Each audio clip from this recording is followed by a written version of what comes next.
नमस्कार जय हिंद साथियों। पूरे दुनिया के लिए एक राहत की खबर है कि अमेरिका, ईरान और इजराइल के बीच चल रहा युद्ध 15 दिनों के लिए शांत हुआ है। 15 दिनों के लिए युद्ध विराम लगा है, लेकिन ईरान को नजर रखनी होगी अमेरिका और इजराइल के ऊपर, क्योंकि वो धोखे से वार करने के लिए जाने जाते हैं।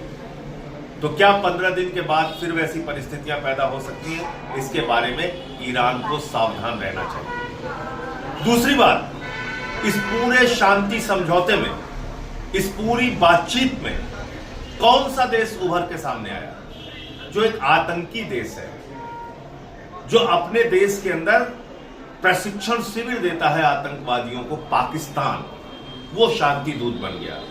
इसके पीछे की वजह क्या है? हमारे प्रधानमंत्री नरेंद्र मोदी की अनपढ़ ही खीखी वाली विदेश नीति, एक ही खीखी जबरन गले पड़ो वाली जो विदेश नीति है, उसके कारण से आज भारत अलग थलग पड़ गया। अमेरिका ने आपका अच्छा उल्लू बनाया। मोदी पहले आपको इजराइल भेज दिया, वहां आप 2 दिन पहले गए और मेडल पहन के आ गए, और उसके बाद ईरान के ऊपर हमला कर दिया। क्यों आप भारत की प्रतिष्ठा को दुनिया में गिराने का काम कर रहे हैं? यह सवाल देश आपसे पूछ रहा है। क्यों आप ऐसे काम कर रहे हैं जिससे देश की प्रतिष्ठा गिरे?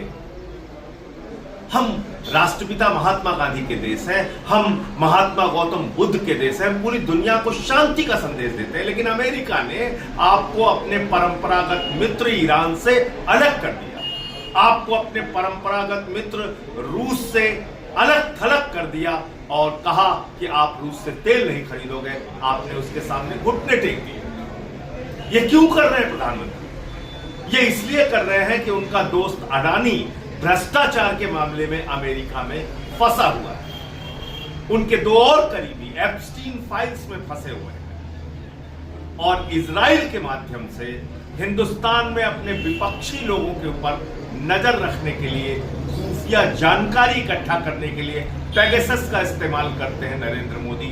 इसलिए इजराइल की हर बात को मानने के लिए तैयार हो गए। अरे आप हमसे लड़िए ना, विपक्ष के लोगों से जितना लड़ना है लड़िए, लेकिन देश के प्रतिष्ठा को चोट मत पहुंचाइए। आज एक आतंकी देश वो शांति दूत बना हुआ है, और जिस देश ने पूरी दुनिया को शांति का संदेश दिया, आपकी गलत नीतियों के कारण नरेंद्र मोदी जी, आपकी अनपढ़ ही खीखी और जबरन गले पड़ो की विदेश नीति ने भारत को आज अलग थलग कर दिया। यह हम सब के लिए बहुत दुख और अफसोस की बात है। जय हिंद।